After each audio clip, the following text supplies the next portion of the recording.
Welcome, everyone, to a brand new episode of the Action Movie Guys podcast, episode 435. We're up to the final film of the Riddick franchise. We're up to the third film called Riddick from 2013. I'm your host, Alex Figueroa. My co-host is Nate from Netflix Reviews. All right, Nate. So did you see this one in the theater? I did. I actually saw this one in IMAX. So this one came out in IMAX. Okay. I saw it in the big IMAX theater with my cousin. Me and my cousin, we went to see this. That was the only time I saw it. I saw it at the theater, and then I have it digital. And now I bought the 4K because I knew we were reviewing it. So I watched all of these in 4K, pitch black to this. So, But this was only my second time ever watching this movie. Wow. I never seen this one. So I was like, okay, let's. I have the Blu-ray. I have the entire Blu-ray collection. So the only 4K one I have is the Chronicles of Riddick. And you know what's crazy? This one looks better. I thought it looked even better than that one. Like the 4K is great. It looks great. Yeah. But they're visually different style. That one's way more CGI. Like this has a good amount, but like Chronicles is like, it looks fake, the whole thing. But it looks good. The 4K looked good. But this one looks good. But this was a Scream Factory. The first two were Arrow. Okay. Well, let's get right into it. Financially, $38 million budget. Wow. So it dropped from the second one. Worldwide, $98 million. So it was a hit, but not much. So it's like a semi-hit. Minor. Yeah. Yeah, semi-hit. Minor hit, and probably did pretty good on video. We already talked about it last time. These movies do really good on Blu-ray and DVD sales. So because they're talking about a fourth one, or they've already working on it or whatever, the studio started filming. Yeah. The studio, Universal, must have been happy enough that, but it's a very minor hit. But that budget is crazy. Like, okay, I'm not going to lie. I mean, I know we're not reviewing the movie yet, but there are parts that don't look like they cost, they look a little cheap. But there's also I think they made that budget stretch. 38 million is low. That's like, modern day, ain't that funny? 38 million, that's nothing. 38 million for a movie is not that much. And there are parts in this that look really great for that budget. So smart on them to not put another 150 million into it, because then they would have lost money. They would have lost a lot of money. Yeah. They would have lost a lot more money in the long run. But what did the critics and audience think of part 3? All right. Well, we got a huge jump in one category and then a minor dip in another one. So lately, I'd like to start with the audience scores here. We'll do that again. Audience score, this is actually minus 9% from Chronicles of Riddick. This has a 56% audience score. So it's still over 50. All three of these were over 50. However, all three of them went down, down, down. So Pitch Black was the highest. Then Chronicles was like 12% less than that. And this is 9% less than that. So 56. However, the audience score is a huge jump from Chronicles, plus 30% back up to 58%. So Pitch Black was in this ballpark, if I remember correctly. And then Chronicles was in the 20s. And then this one's at 58%. So the critics enjoyed the first and third the most. Audiences liked each one less. I'm not shocked, but yeah, those are kind of interesting numbers at the end. I mean, they still near each other, but yeah, 58 and 56. Like this one is like almost even across the board between audiences and critics. Yeah, like, so I guess they both agreed on the film, semi-agreed on what they think of the film. So yeah. Yep. All right, so let's get right into it. Yeah. Richard B. Riddick is back for the final film, well, semi-final film, as lead character. What do you think? Richard Beulah Riddick. He's back. Richard Bruno. I still don't like that. I don't like that it's Bruno, but that's okay.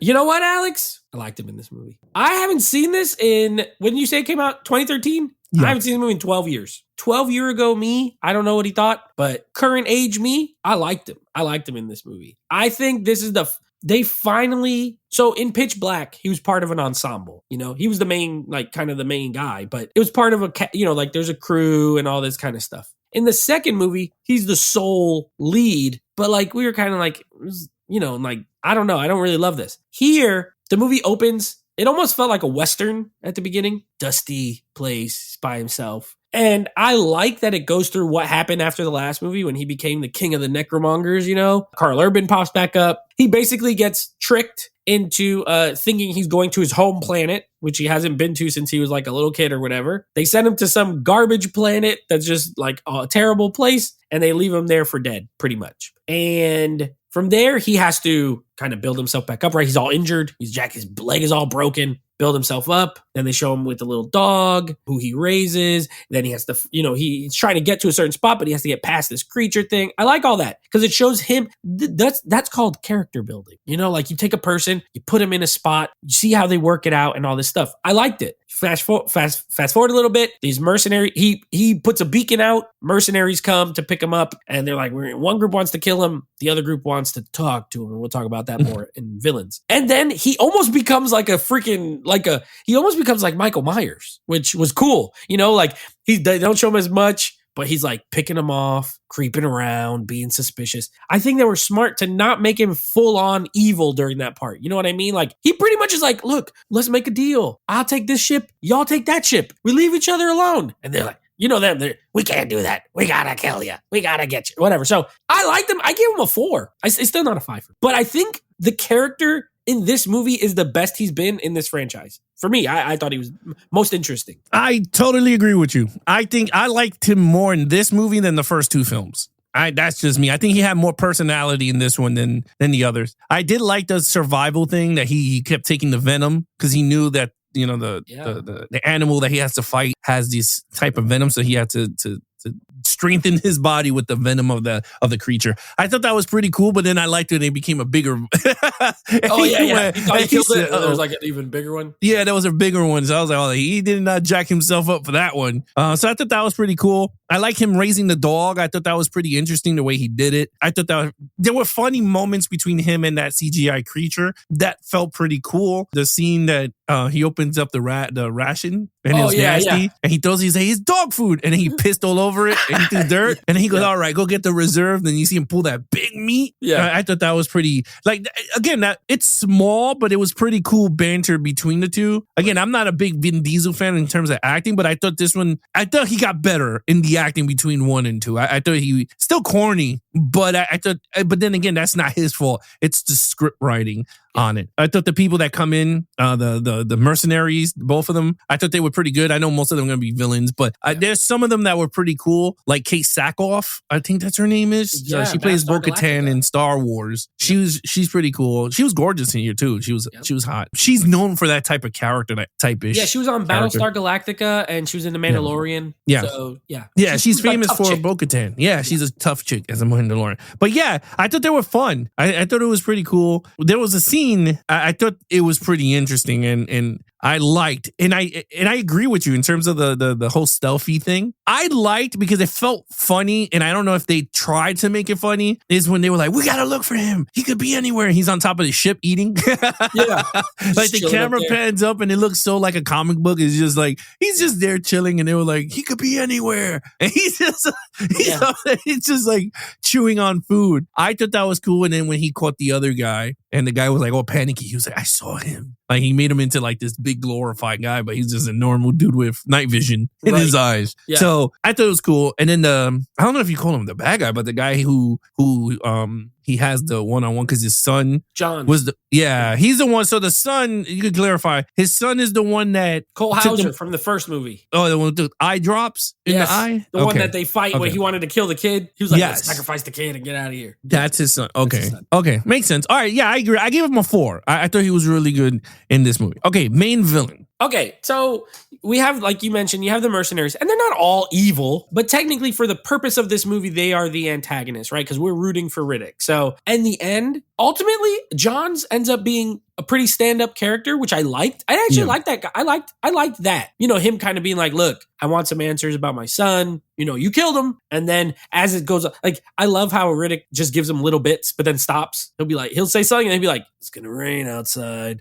He's like, just tell me what I want to know. And then he's like, there's monsters out there. And then, but like, as it goes, he finally gives him, your son was addicted to drugs, bro. He tried to kill a kid. Like he's like, that's not the man I knew. He's like, well, you didn't know your son. I was like, damn, you didn't know your son. You should have been a better dad. But I liked it, right? And ultimately, he's not like, he ends up saving him, like going back to get him with the ship. And even when they leave, they have like a kind of moment where it's like, all right, respect, you go, and I'm going to go this way, whatever. So really the main villain ultimately is the other guy played by Jordi Mola. He is like super over the top. Like, I'm going to put his head in a box. I'm going to get him. And then he turns out to kind of suck. Like he's not, like all his guys get killed pretty easily. They get in like monster traps and stuff. He has Batista on his team. We got a kind of early role for Batista. This was before he was in a lot of movies. He's bad. I thought they were okay. Honestly, I just thought they were okay. I liked the other group better. I liked the one with the dad, with Katie Sackhoff, and with Bokeem Woodbine. I love that guy, the black guy. His scene was funny, where he goes behind the little thing and he puts the knife. He's like, are they scared of me? He's like, yeah, man, they're scared of you. And then he's sitting in the chair. He leaves him in the chair and then whatever. I like that group better than the other one because the other one is just we're going to kill it. Except for the kid who's always doing prayers and stuff like that. I gave them a 3. I gave them a 3. And then I mixed in the creatures because they're also bad. But there's just, they're all the same. They're all that thing that was in the water. I wish they were different. I wish it was similar to the Pitch Black ones. I wish it was those again or something, but they fly, they're an afterthought. So, but I did give them a 3. I do love, I'll save that for action. I gave it a 3. All right, so yeah, when it comes to these villains and stuff, I mostly focused on the creatures than the humans, but it's kind of the same thing. I do agree. This is a 3. They're good. The creatures, the problem that I have with the creatures is that they don't do nothing special besides have venom. Smaller ones have deadlier venom. When we saw the little one bit the other guy, he died. But other than that, it's pretty much, again, it's another Starship Troopers type of character. Now, I will say this. Visually, it looked way better than Pitch Black. I mean, they look way better. For a $38 million budget, these creatures look way better, enhanced, destroyed Pitch Black in that sense. The good thing is it didn't have senses, they didn't show their vision. Only Riddick has the purple eye, which again, they changed his color vision again from white to purple. His eyes look cool in this movie, though. It looked way better. Yeah, it did. But I mean, the vision, when he looks through, predator vision. Yeah, it was now purple and white instead of white. So I was just could it be his vision changes due to different planets? It sees different, the lighting?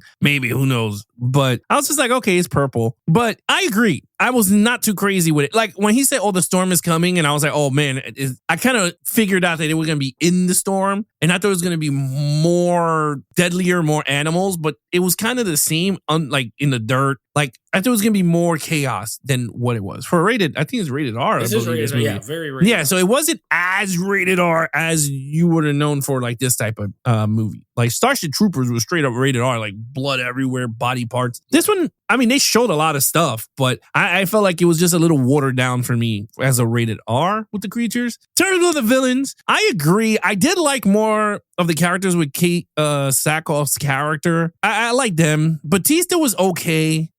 Again, another actor that got way better acting. But I'll say this, though. His acting, even in this movie, was good. He was good. I think he just got better the older he got. Agree. But again, I don't think he's still way better than John Cena and The Rock in this stage of his career. I think he was way better. But in terms of his good acting, I think it just got better the older he got. But he was good though. I liked him. He fit the role of that, and he literally looked like the guy from Gears of War, Marcus, whatever his name is. He was huge in this movie. Yeah, I don't understand why they still couldn't film it with this guy at this time, because he looks exactly like that character, and they could have made a fortune out of that franchise. But yeah, the main villain guy now, the dude from Bad Boys 2, I think it is, right? He's Diego. Yeah, I think that is him. Yeah, right. Yeah, he's Diego. Oh, you're right. He is so over the top. He was like, "Listen to me, Riddick. I have a box here to put your head in." And then when he goes and confronts him, he's like, "Oh, that was for show. I didn't say I was going to do that." Everyone has a box. Yeah. That's what he says. Everyone has a box. What the heck?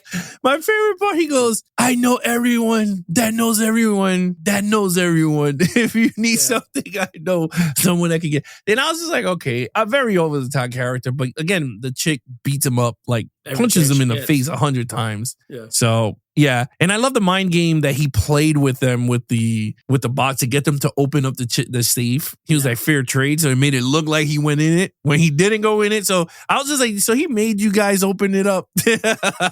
He's like so psychological warfare. So he's like so good at that. But anyway, I agree. I gave it a 3. I thought they were good. I don't think they were great at all. It's funny. This franchise with villains are not good. I don't know if you agree with me in that sense. They're not formidable at all. They're not good. Yeah, and you also had that at the beginning. Vanko and then the ugly guy, right? Yeah. Like they betray him, but they're in it for barely. I feel like there could have been a cool story there too, you know, as far as like continuing that. Yeah. But I see why they did what they did, and I think it works. But yeah, you're right. Like the villains are not the strongest aspect of these movies. Yeah, they're not. They're there, but they're okay. Like they're not horrible, but they're not like there's no like Riddick versus this awesome guy. Yeah. It's more like Riddick versus these guys. These guys, they're fine. This low grade middle And Scorpion characters. monsters. Yeah, pretty much. All right, action scenes. All right, I don't know if we'll be different here. I actually like the action in this movie. I thought it was good. I thought it looked good. That's why when you said the budget, I was surprised. I didn't look up the budget or anything. You know, all I look up is the Rotten Tomatoes scores. I let you do that other stuff. Unless it's one that I'm hosting, then sometimes I'll get some like fun facts. But I didn't know it was so low. I think this movie looks great for $38 million. And I like the action scenes. I like the creature fights. Yeah, they're not like design-wise, they're cool. You know, they look better than Pitch Black for sure. But I like some of the stuff. There's one visual that I thought looked awesome at the end when the ship comes back and is like shooting them from above. And they're like bursting green. Like it looked really cool because it's dark and you have these pops of green blood spraying everywhere. That was cool. I like Riddick's whole training thing of like you were talking about with the Venom, where he's trying to like build up to fighting this thing. It was cool. The little standoff. It's not super long, but it was very well done. Like the fight where he like chops the head off, and then the bigger one comes out. That was fun. You get a Batista and him get a fight in here. Pretty good. They're like short, but solid. I like the motorcycle, bike things that they have. But the reason this is what I was saving for here. I gave it a 4. I gave the action a 4. I thought it looked good.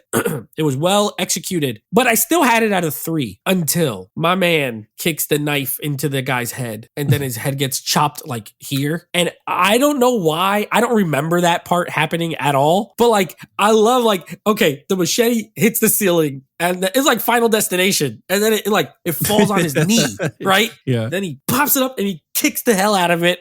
It chops the guy's face in half. And I wrote 4 after that. I was like, all right, you know what? That was pretty good. Also, he chops, I think was it Batista that gets chopped in the shoulder? Yeah. And it gets that was pretty gnarly too. So I gave it a 4. I thought it was good. It was bloody. It was fun. And I was into it more than in the other movies. That's for sure. Like Chronicles of Riddick has way more action, but it's so kind of boring. I was never bored with the action here. I was into it. So I gave it a 4. So, it's funny. I agree with you in everything you said. Like when I was watching this movie, I already had a 3 on it. I was just like, it had, and you could testify because you saw the same movie as me. We saw the director's cut. Like we saw the unrated, whatever cut is called. And you could agree. The first 40 minutes, there's no action. It's him training. He fights the thing, which is not really technically a fight, but he chops the head off of that monster. Then he fights the other one where he slides like the action slide with the dog, CGI dog, cuts the stomach. Yeah, just like a Resident Evil type move, right? And then he goes in. And you're like, wow, that's a pretty cool scene. Other than that, there is nothing there because the mercenaries come, they all talk, and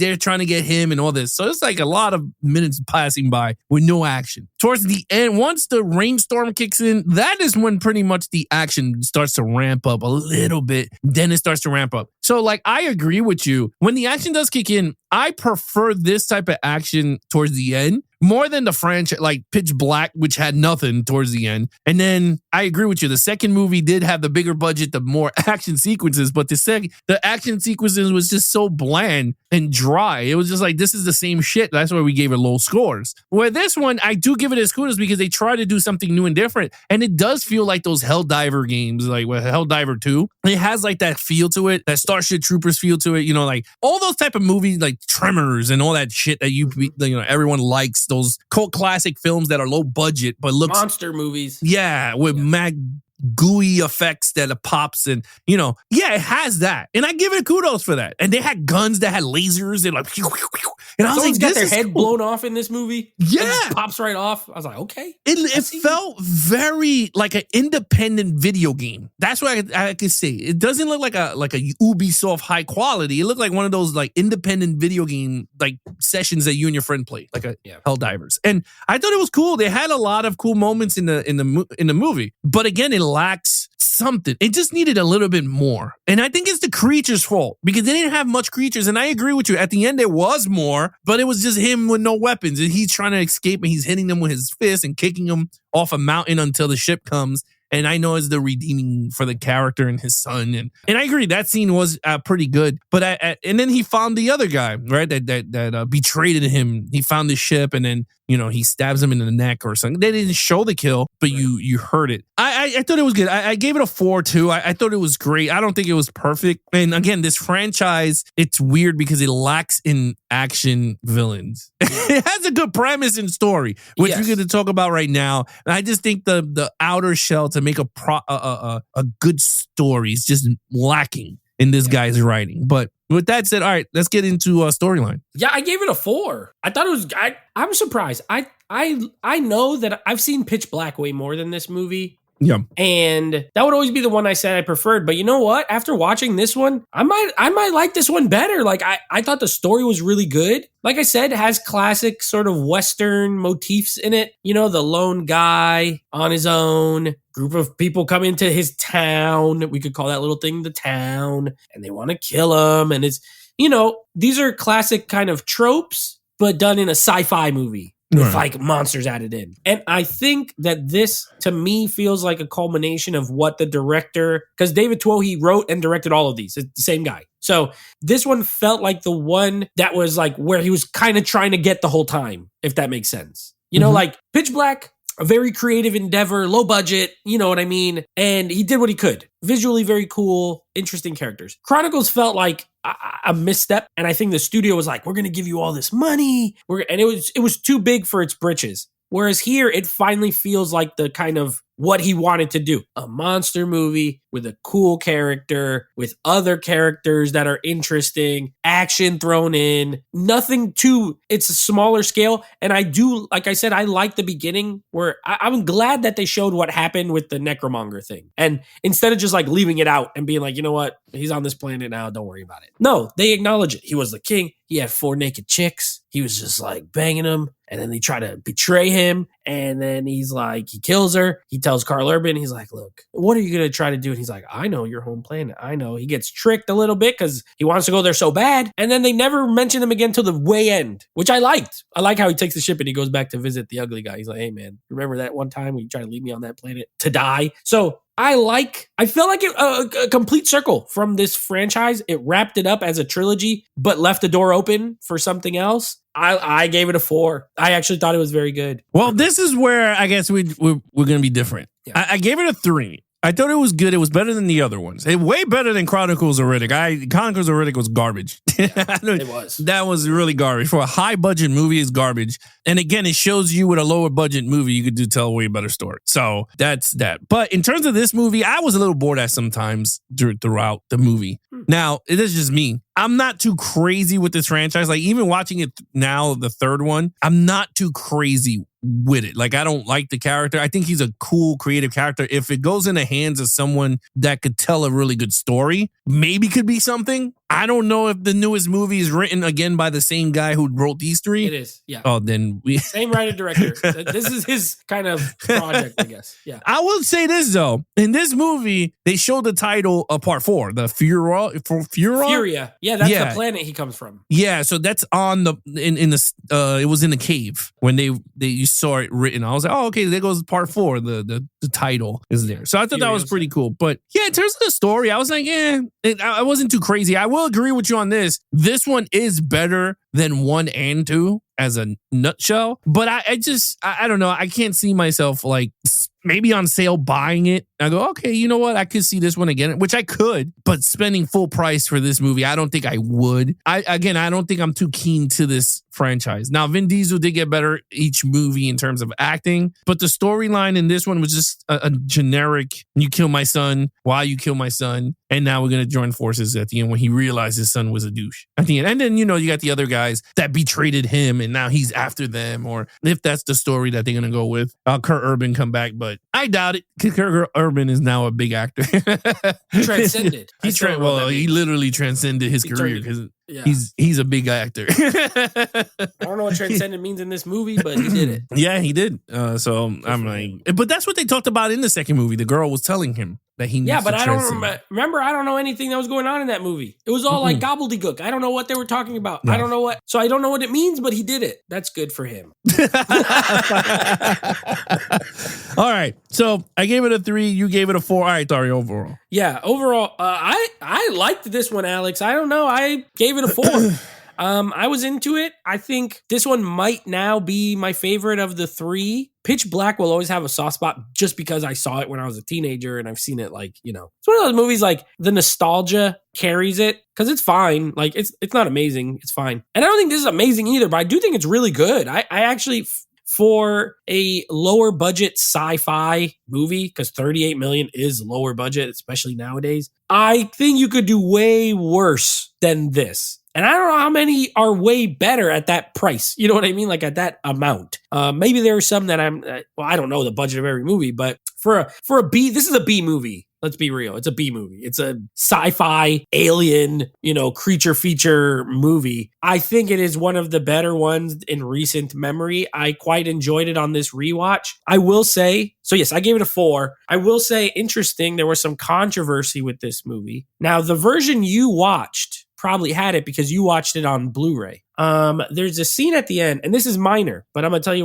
why it's weird. There's a scene at the end when they're going to pick him up from that mountain, and Katie Sackhoff's character comes down on a rope, and she hooks him up, and she picks him up, and they're going, and she says something kind of flirty to him, and then he squeezes her butt as they're going up on the rope. That has been edited out on the 4K. Him squeezing her butt. Now they get on the rope, she says the flirty line, and then it fades to black. A lot of people are very upset because it was removed from both the theatrical cut and the director's cut. So people are like, well, then this is not the theatrical cut. If you have a scene that was in the movie in the theater and you just took it out, then just call it the director. If you want to take it out of the director's cut, that's fine. But so it raised a lot of questions, which is weird for a movie like Riddick to be the one that raises it, but raised a lot of questions on censorship and directors going back and taking stuff out of movies. Cause we hear it all the time. I know there's a little bit of a rant, but it's still interesting. We hear it all the time. I own it on physical. They can't change it. They can't. Well, you know what? They sure can change it when they put it out on 4K and they remove stuff. I do think it's weird that it removed it because it is a character moment where earlier in the film, she basically says she's a lesbian. And by the end of the film, it seemed like she was kind of down to do some stuff with Riddick when she went to save him. And by taking it out, it kind of nullifies that a little bit. So I don't know why he did it. I haven't really read anything about it, but I do think it's interesting that they took it out and it raises some questions on, that whole thing. But anyway, I give it a 4. I thought it was a good movie. Yeah, that's horrible. For me, overall, I gave it a 3. I thought this is a good movie. It's way better than 1 and 2 in my eyes. If I have to, I own the whole trilogy on Blu-ray, but You should be fine with that. Yeah, I'm fine with that. In terms of if I want to go back, I have the Blu-rays of it. But if I do want to upgrade, which I got Chronicles and I'm selling that. But other than Same. If I had to go pick one out of the 3 to get on a higher definition, will be Riddick. Other than that, I don't think I would need to upgrade at all. I think the Blu-rays were okay. Wasn't as crazy as clear as Den of Thieves or whatever. Well, just know if you do upgrade this to 4K, no butt squeeze. It's out. It's gone. Yeah, no, I want my butt squeezed. It's literally 2 seconds of footage. Now, question: they took it out. Did they take out also her in the bathroom when she's cleaning herself? That's you see in her there. boobs? Oh, no, okay. So they still have him creeping on her when she's in there, but they took out the butt squeeze. There was super naked chicks in the beginning on the ship. Yeah, that's right. That's right. There was that's so right. All the nudity is still in it, but that one little moment is taken out. That's weird. That's a very weird thing. I don't understand it, but unless the editor of Arrow was just I don't like this. No, maybe the director was maybe it seems like he's being a predator. But I'm dude, he was watching her clean herself off in the bathroom, and that was. And he was talking to her dirty, she's he's talking about her nipples and stuff, and that was weird. I was the same color of her toenails, or what I think it was. That's kind of a weird thing to say to somebody. Your toenails is the same color as your nipples. I didn't like that. Take that out. That they should have took that out and leave the other part in. That's a pickup line for dirty dudes. Yeah, I would never try it. Don't try that at home, kids. Don't try that at home to your future wife. Yeah, it will not work. Okay, total points, right? Oh, total points. That's all right. 19 out of 25 for me. Yeah, mine's is a 17 out of a 25. enough. Again, it's the best score out of the three. So I did enjoy it. All right, Nate, what's coming up on the podcast? Here we go. Next up, finishing up. Well, now that we're done with Riddick, we're also done with our themed month. This month was Chuck Norris movies. Code of Silence will be the next and final of the Chuck Norris films. So we're going to be talking that. And then new franchise time. You know me, I love when we start a new franchise. I don't know why. It's so exciting to start a new franchise. And then when they're too long, it gets to like, man, I wish this was over. But this one is short, like Riddick. Riddick, I feel like we got through pretty easy. Yeah, this is going to be a quick and easy one as well. 3 movies. We're going to be doing, finally, the G.I. Joe movies. So G.I. Joe Rise of Cobra, G.I. Joe, the second, Retaliation. Retaliate, yeah. And then Snake Eyes, G.I. Joe Origins. We're going to do that one as well. So those are the only 3 live action G.I. Joe movies. We'll be reviewing those. We'll have a special guest for one of them. So that's what we got coming up. You know, it's funny. Out of the G.I. Joes, I think I've seen all of them once. Across the board. The first 2 like multiple times. Yeah, I seen all of them once, and I own them on 4K. I did buy them on 4K because they were like on. I think it was that Best Buy deal. Remember before they got closed? 4K. Like, so I brought them all, and I was like, do you know what they were on sales? Here you go. Fun fact early on about these. The first one, directed by Stephen Sommers, of course, of The Mummy, The Mummy Returns, Van Helsing. He directed those movies.